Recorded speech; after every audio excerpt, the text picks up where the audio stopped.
purge, des engins explosifs envoyés à la Maison-Blanche et au siège de CNN. Selon cette dernière, Moscou précise la possibilité d'une rencontre entre Trump et Poutine aux États-Unis. Le Kremlin s'est dit prêt, ce mercredi, à discuter d'une éventuelle visite officielle de Vladimir Poutine aux États-Unis l'année prochaine, précisant toutefois qu'aucune décision concrète n'a été prise à ce sujet.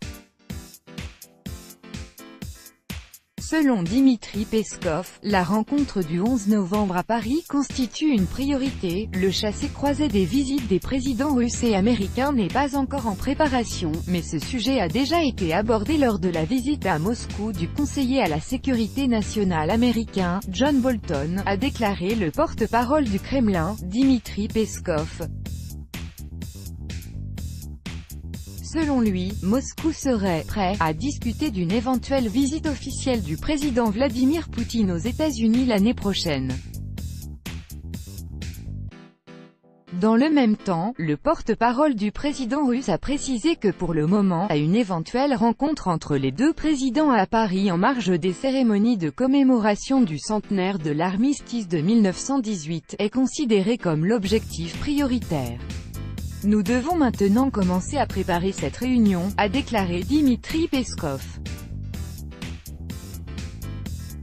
Lors de sa rencontre avec le conseiller à la sécurité nationale américain John Bolton, ayant eu lieu le 23 octobre à Moscou, Vladimir Poutine a déclaré qu'il serait utile de poursuivre le dialogue direct entamé avec son homologue américain, et en marge d'événements internationaux à venir, par exemple, à Paris.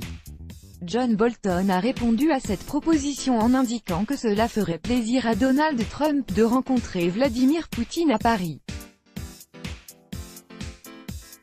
Le sommet d'Helsinki entre Donald Trump et Vladimir Poutine, qui s'est tenu le 16 juillet, a été leur première rencontre grand format organisée en dehors des forums internationaux multilatéraux.